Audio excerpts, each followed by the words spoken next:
They believed their armor could defy bullets, that the thin steel of the Type 95 Hago was more than enough to protect them. In the humid darkness before dawn on Saipan, diesel engines rumbled to life, echoing across the island like the heartbeat of an empire still convinced of its strength. For years, these Japanese light tanks had dominated battlefields from the plains of China to the jungles of Malaya. They were fast, reliable, and unstoppable, or so their crews thought. But the Pacific had changed. Beyond the palm trees and coral ridges waited Marines armed not with new secret weapons, but with a machine gun designed decades earlier, the Browning M250 Cal. When its armor-piercing rounds met the Hago's fragile plates, faith shattered faster than steel. What began as a confident counterattack would become a revelation written in tracer fire. How does a nation built on courage confront the moment when courage is not enough? How do men who trusted their machines face the truth that those machines can no longer save them? The story of the Saipan tank battle is not only about tanks and gun sands. It is about belief meeting reality and the cost when history outpaces design. In the early 1930s, Japan's military planners faced a dilemma that would shape the nation's armor doctrine for a decade. The Type 89 medium tank, once a symbol of progress, had become slow and cumbersome.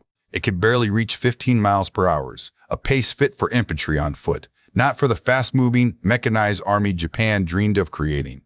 The Imperial Army needed something lighter, faster, and easier to produce, a weapon that could race alongside motorized infantry across the vast spaces of Manchuria and the crumbling cities of China.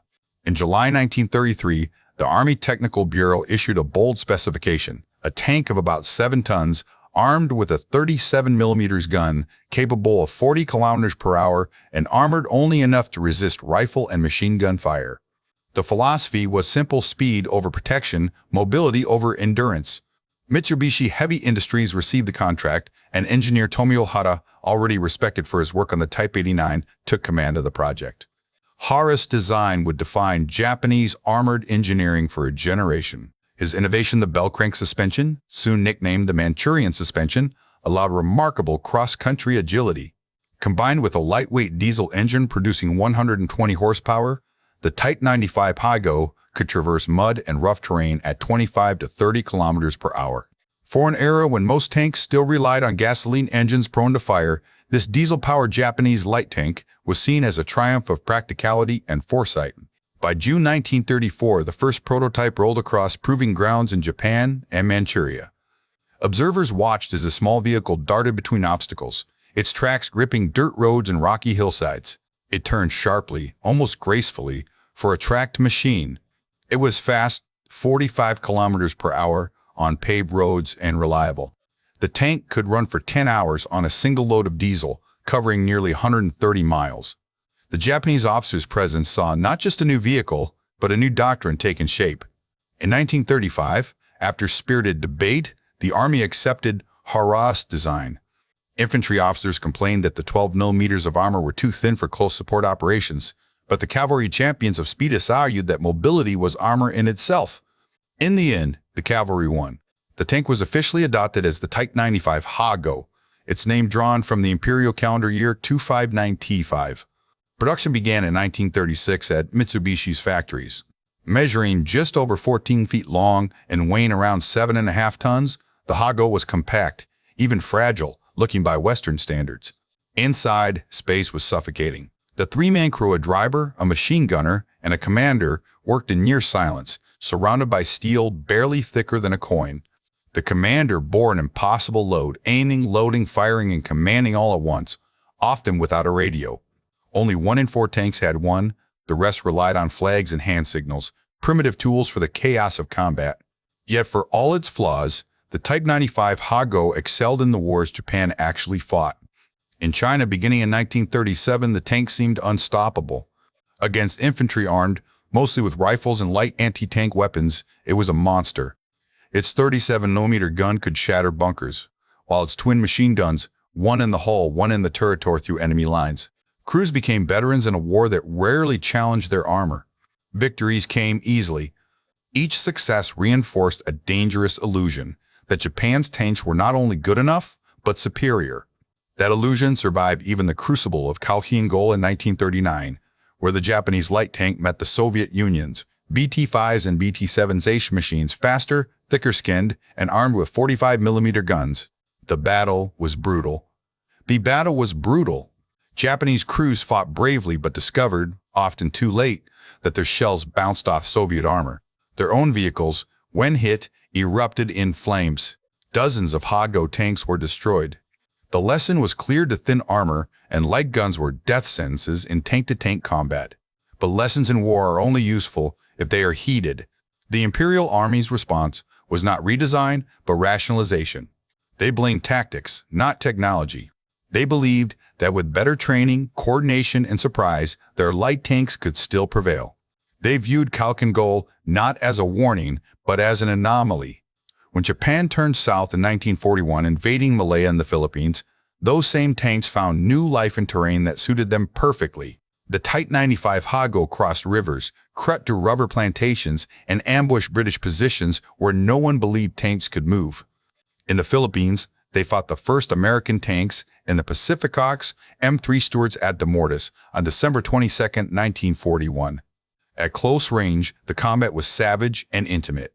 Both sides had 37mm guns, but the Japanese tank speed and the element of surprise gave them early victories. By the spring of 1942, the Ha-Go had become a symbol of Japanese triumph.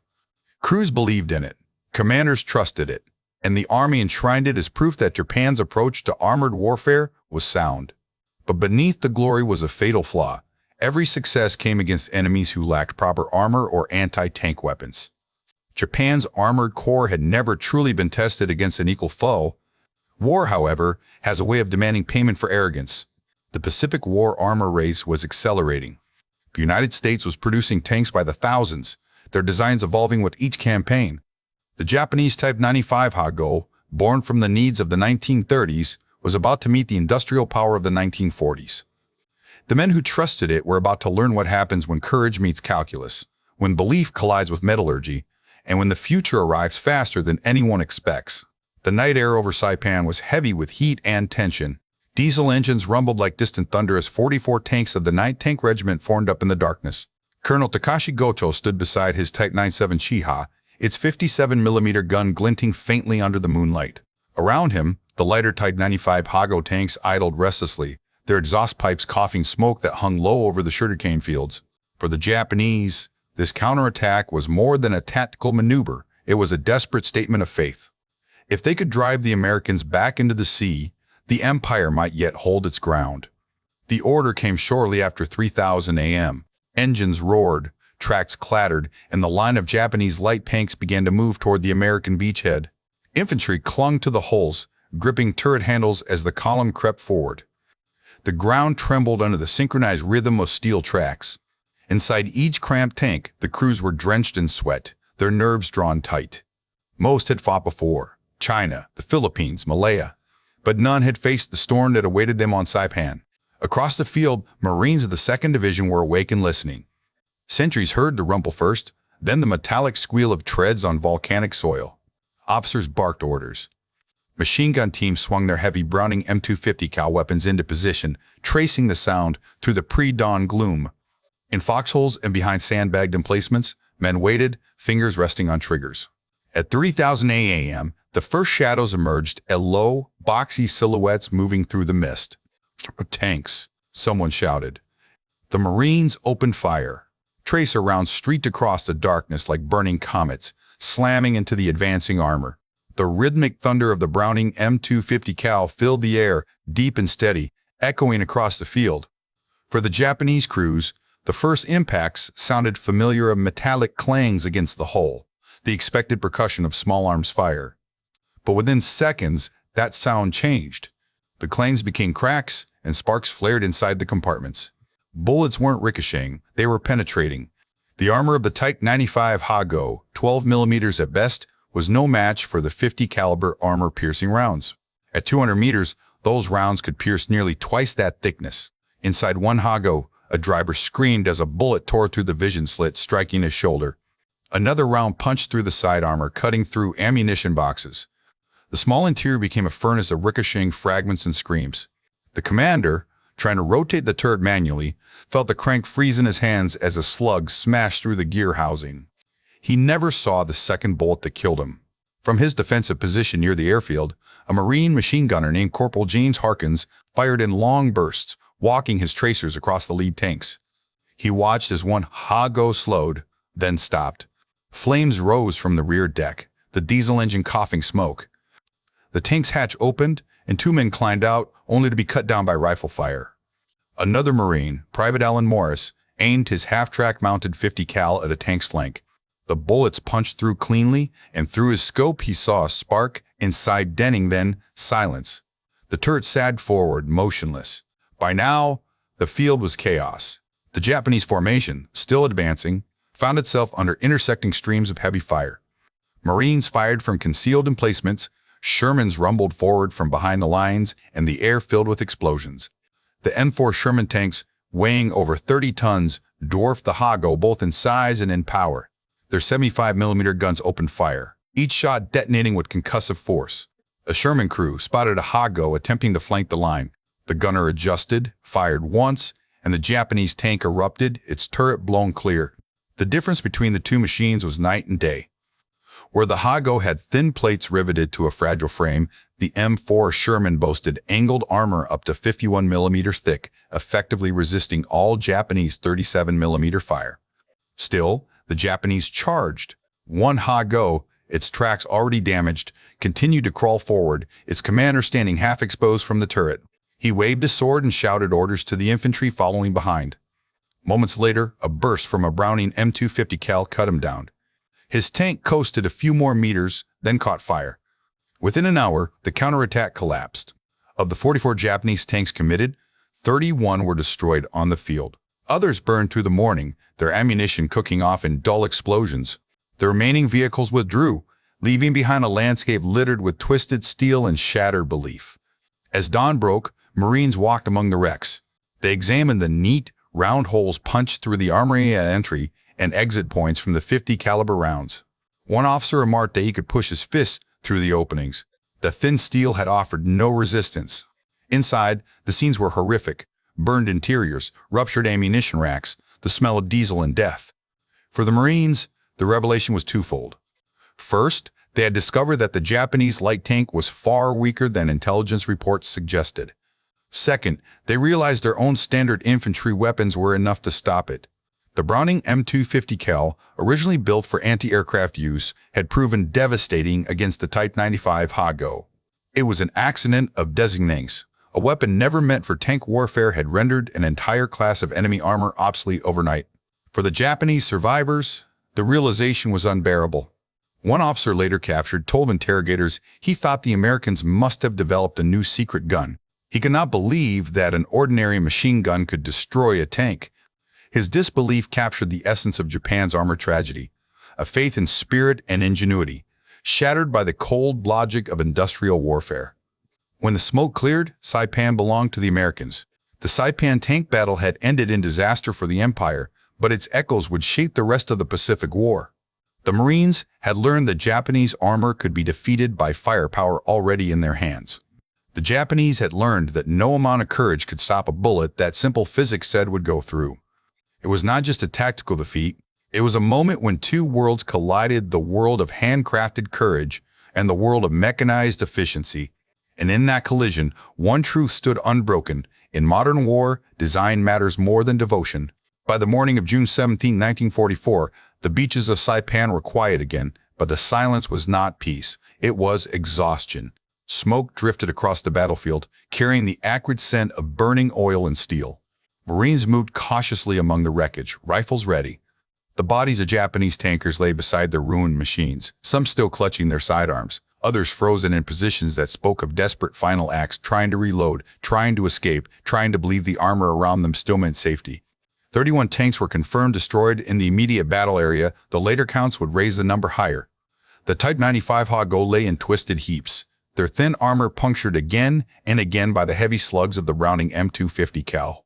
Each impact hole told a story, a burst of light, a moment of shock, and the instant collapse of all illusions about invincibility. For the Marines, victory came with grim respect. Many had faced Japanese tanks before on Guadalcanal and Tarawa, where the Japanese light tank had seemed dangerous. Now, walking among the wrecks, they saw them for what they were, artifacts of an earlier war.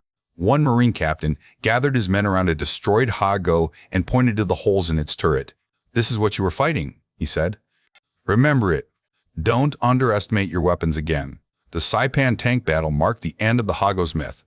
News of the defeat spread quickly across the Pacific. On Tinian, a month later, 7 Type 95 tanks launched a counterattack and were destroyed within hours. At Peleliu, the tanks were dug into caves, turned into stationary pillboxes because mobility had become suicide. On Iwo Jima, Colonel Takechi Nishi buried his tanks up to the turrets in volcanic ash, hoping the earth itself could serve as armor. It did not. Flamethrower Shermans and bazooka teams burned them out one by one. By 1945, the Pacific War armor balance was beyond redemption. At Okinawa, the Japanese 27th Tank Regiment fielded only 27 operational tanks AK-13 Ha-Kos and 14 Chiha mediums. The Americans brought over 800 tanks ashore. The counterattack of May 4 and 5 lasted only hours. M4 Shermans rolled through the Japanese lines, their 75mm guns reducing Ha-Gos to molten wreckage. Bazooka teams and 37mm anti-tank guns picked off stragglers. The battle wasn't a contested, it was execution by physics. The emotional toll on surviving Japanese tankers was immense. Prisoners captured after Saipan and Okinawa spoke with disbelief. One officer said he felt betrayed by steel. He had trusted his tank like a second body, only to learn that it offered no more protection than paper. Many expressed shame, not for losing, but for being sent into battle with machines already obsolete. They spoke of courage wasted, of training undone by neglect, of loyalty that met only silence from those who sent them. These testimonies were collected by American intelligence officers and later analyzed at command level. What they revealed went beyond tactics. It exposed a systemic flaw. Japan's armored forces had been built for colonial warfare, not industrial conflict. The Japanese tank doctrine emphasized mobility, surprise, and the moral superiority of the crew. It never evolved to match the material realities of modern war. After Saipan, American forces adjusted quickly. Manuals began to include instructions for engaging Japanese light tanks with 50 caliber fire. Units were trained to aim for side armor, engine decks, and turret seams. What had once required specialized anti-tank teams could now be handled by any infantry platoon with heavy machine guns. Confidence grew, and with it, a sense of inevitability. In Tokyo, the shock was political as much as military. The loss of Saipan put American B-29 bombers within range of the home islands. Prime Minister Hideki Tojo resigned in July 1944, a symbolic acknowledgement that the war's tide had turned. Yet even as Japanese engineers proposed new designs, the Type 3 Chi-Nu with the 75mm gun, the Type 4 Chito with thicker armor and industrial collapse made mass production impossible. Between 1936 and 1943, Japan had built about 2,300 Type 95 Ha-Gos. In the same period, the United States produced more than 40,000 M4 Shermans. The ratio was more than 20-1, but numbers alone didn't tell the full story. Each Sherman was faster, stronger, and easier to maintain. It was a product of a nation that could afford to learn, adapt, and replace. After the war, several captured Ha-Go tanks were shipped to Aberdeen Proving Ground in Maryland. American engineers studied them with the same curiosity scientists might give to fossils. They measured the armor, 12mm at its thickest, 6 at its thinnest. They examined the cramped interior, 50 cubic feet for the commander, no seat, no powered traverse, no ventilation. They noted that only 1 in 4 tanks carried a radio. The rest relied on flags or visual signal sending methods that failed the moment smoke filled the battlefield. The verdict was clinical but damning. The Type 95 Ha-Go was an excellent vehicle for a war Japan had already outgrown. It was built for an enemy who could not shoot back. Its light frame, once praised for mobility, now condemned its crews to death. Against the M4 Sherman, with its stabilized 75mm gun, 51mm of sloped frontal armor, and full radio network, the Ha-Go was an antique. For the Japanese soldiers who had believed in it, the realization came too late. They had fought bravely, but bravery cannot thicken armor. They had trusted in speed, but speed cannot stop a bullet.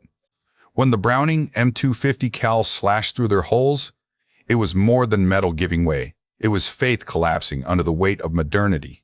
As the war drew to its close, the pattern repeated: Tinian, Peleliu, Iwo Jima, Okinawa, Manchuria. Every battle confirmed the same truth. The Japanese light tank was obsolete. The empire had entered the industrial age of war with pre-industrial illusions. When the Soviets invaded Manchuria in August 1945, Japanese tank units faced T-34s whose 76mm guns made even the Shermans seem modest. At Shumshu Island, in the Kuril chain, 77 Japanese tanks defended against Soviet amphibious landings. Within 2 hours, 21 were destroyed. It was the last stand of Japan's armored corps, and it ended as predictably as all the rest. For historians, the Saipan tank battle marks the symbolic death of Japan's armored confidence. It was not only the moment when bullets pierced steel, but when industrial reality pierced national mythology. And yet, in that defeat lies a paradoxical dignity. The crews of the Hago fought not because they believed they could win, but because duty demanded they try. Their courage was real, their machines were not. The war had taught the world a brutal equation. Courage multiplies strength, but it cannot replace it. In the end, the Type 95 Hago became a relicane, one that spoke of ingenuity constrained by poverty, of faith betrayed by arithmetic, and of the tragedy that occurs when valor meets the modern machine. For the United States, the Saipan tank battle was not just a tactical success, it was a revelation about how modern war would be won. When Marine officers sent their reports to headquarters, the conclusions were clear and startling. Japanese tanks could be defeated with weapons already standard in every company. The Browning M250 cal, long considered a support weapon, had proven itself an anti-tank tool in the Pacific. The discovery changed doctrine almost overnight. Training manuals were rewritten. Marines learned to aim for the sides and engine compartments of Japanese light tanks. Infantry units practiced coordinated fire drills that concentrated multiple 50 caliber guns on moving armor. The fear that had once accompanied the cry of tanks disappeared. Soldiers who had seen the Type 95 Hago burn knew it was vulnerable, even fragile. They no longer waited for artillery or Shermans to deal with armored threats. They handled them themselves. But beyond tactics, Saipan carried a larger lesson, one of industry and economy. American officers studying captured equipment recognized that Japan's defeat on the battlefield began in its factories. The Type 95 Hago was not a failure of courage. It was the product of an industrial system that could not keep pace with modern warfare. In contrast, the M4 Sherman was more than a tanka. It was a statement of capability. Built by Chrysler at the Detroit Tank Arsenal, by Fisher Body in Michigan, and by Baldwin Locomotive Works in Philadelphia, it embodied the full weight of American manufacturing. In December 1942 alone, Chrysler produced 97 Shermans in a single month. That was more than Japan built of Hagos in an entire year. The Detroit Tank Arsenal itself became a symbol of what the historian Richard Overy later called industrialized courage. Spread over 500 acres in Warren, Michigan, it operated day and night under a forest of cranes and assembly lines. Thousands of workers, men and women, veterans and newcomers and built tanks with the same rhythm that once produced automobiles. Rosie the Riveters welded armor plates and fitted turrets, transforming a civilian workforce into the backbone of a mechanized army. By 1945, over 49,000 M4 Shermans had been produced. They were not perfect. They were not invincible. Against German Panthers and Tigers, they struggled. But they were good enough, reliable, maintainable, and available in overwhelming numbers. In the Pacific, where their heaviest opponent was the Japanese light tank, the Sherman was unstoppable. The contrast could not have been sharper. One nation building hundreds of tanks per month, another struggling to deliver dozens per year. The implications extended far beyond Saipan. The ability to produce and deliver war machines faster than they could be destroyed became the defining characteristic of Allied victory. Logistics, not just bravery, won battles. For every tank Japan lost, it might replace one. For every Sherman destroyed, America replaced 10. The factories of Detroit, Cleveland, and Pittsburgh were as decisive as the divisions in the field. Globally, military observers took notice. British and Soviet officers analyzing the Pacific War armor recognized the same principle that had already defined the European front. Industrial power was strategy. Japan's defeat in armored warfare was not an isolated failure. It was a symptom of systemic imbalance. When Hideki Tojo resigned after the loss of Saipan, it was more than political fallout. It was the realization that Japan could no longer compete in a war of production. The American public, reading about the victory, saw it differently. Newspapers described the island tank battle in heroic tone, saying, Marines standing firm against armored assault, machine gunners cutting down steel monsters with unflinching resolve. Few readers understood the deeper meaning, that these monsters were relics, their weakness proof of a larger truth about modernity. In Washington, strategists began to apply lessons from Saipan to future operations. If the Type 95 Hago was obsolete, then Japan's entire defensive network, based on similar hardware, would crumble under sustained pressure. This realization informed the planning for Tinian, Iwo Jima, and Okinawa. It also reinforced confidence in America's industrial strategy. General George C. Marshall summarized it simply: "The arsenal is our greatest weapon." Yet even as Americans celebrated, some military thinkers approached the victory with sobriety. They recognized that the destruction of the Japanese light tank symbolized not just superiority, but a moral weight. To annihilate an opponent so thoroughly, to turn courage into futility, was to glimpse the darker side of technological dominance. War had become mathematics: velocity, penetration, output. Humanity was still present, but overshadowed by calculation. Around the world, nations watched and learned. The Soviet Union, already mastering its own industrial mobilization, saw confirmation of its approach: mass production over artistry, quantity over elegance. In Europe, British engineers accelerated the transition to the Centurion, a tank built on lessons from both German and Japanese designs: of sloped armor, stabilized guns, radio coordination. Even post-war France and Italy began to see armored warfare not as a contest of heroism, but of engineering. For Japan, the lesson was bitter. After 1945, its surviving officers wrote reports analyzing why their armored forces had failed. They cited not morale or tactics, but resources. "We had good men," one officer wrote, "but our factories were too small for modern war." In post-war years, Japanese engineers studying American and Soviet designs would carry that memory into the peaceful industries that followed. The precision and discipline once devoted to tanks would later build cars and machines for commerce rather than war. The Saipan tank battle thus transcended its moment. It was the physical embodiment of a shift that defined the 20th century, the replacement of warrior ethos with industrial efficiency. When the Browning M250 cal tore through the Type 95 Hago, it wasn't just steel meeting steel. It was a nation powered by assembly lines confronting a nation still bound by tradition. For the United States, the triumph at Saipan confirmed a doctrine that would shape the rest of the war. Victory belonged to those who could outbuild, outship, and outlast their enemies. Every bullet, every tank, every gallon of fuel became part of an arithmetic that Japan could no longer solve. The Marine who squeezed the trigger of his 4th decal did more than stop a tank. He demonstrated that the future of warfare belonged to production as much as to bravery. And for the world, watching from afar, the message was undeniable. The industrial age had fully conquered the battlefield. The era when valor alone could decide victory was over. The new weapon was not courageous, it was capacity. The morning sun over Saipan rose through a haze of smoke and salt air, revealing a battlefield littered with silence. Steel husks shimmered under the heat, once proud symbols of imperial strength now reduced to rusting monuments of failure. The Type 95 Hago tanks lay scattered like relics of another AGA, small, brittle, and heartbreakingly human. Around them, Marines moved in quiet efficiency, their victory already part of the machinery of a war that would grind on for another year. Yet for those who paused to look, the sight carried a deeper meaning. The story of the Japanese light tank was more than the tale of a flawed machine.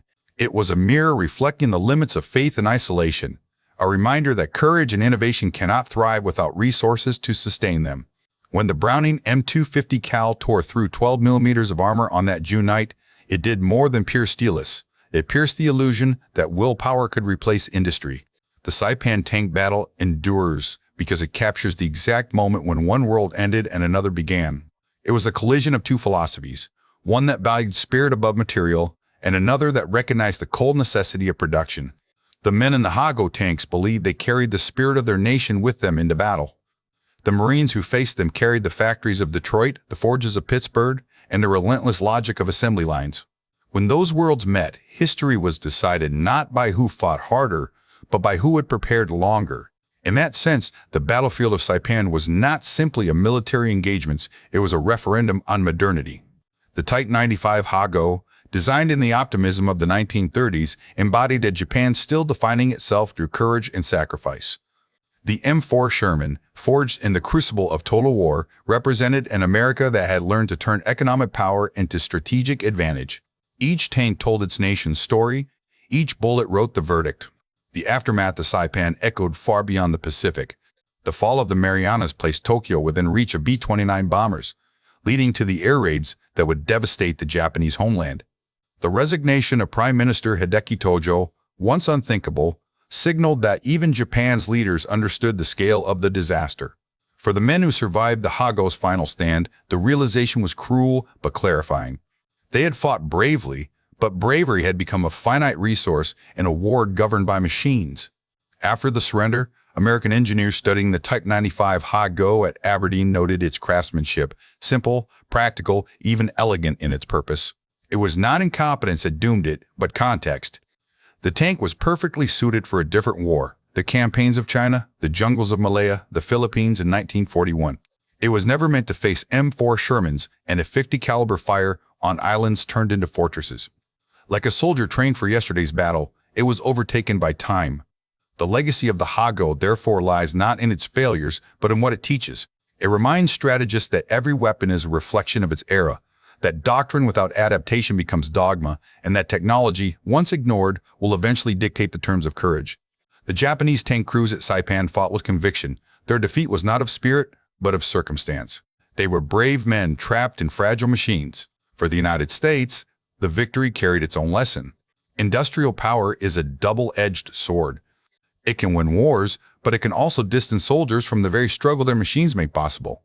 The Marine behind the Browning M250 Cal may not have known the name of the man inside the tank he destroyed, yet their encounter was intimate in its finality, a meeting of two human beings separated by 12 millimeters of steel and a century of technological change. In museums today, the Type 95 Hago stands beside the M4 Sherman, their metal preserved and polished. Visitors see them as artifacts of an age of extremes, but each carries a different silence. The Sherman speaks of triumph, mass production, and confidence in progress. The Hago whispers of valor outpaced by invention, of men who fought bravely within the limits of their nation's reach. Together, they tell the truth that every era of warfare must learn anew.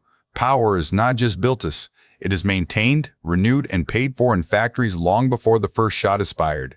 As historians reflect on the Pacific War armor, the image that endures is simple yet profound. A 50 caliber round cutting cleanly through a Hago's hull, light bursting from within like the brief flare of a dying star. In that instant, the age of industrial warfare declared itself supreme. It was not heroism that decided the battle, it was production, precision, and inevitability. And yet, even in defeat, the story retains a human core. The Japanese tank crews who climbed into their Hagos that morning believed they were protecting their homeland. The Marines who destroyed them believed they were bringing that same war to an end. Both were right in their own way.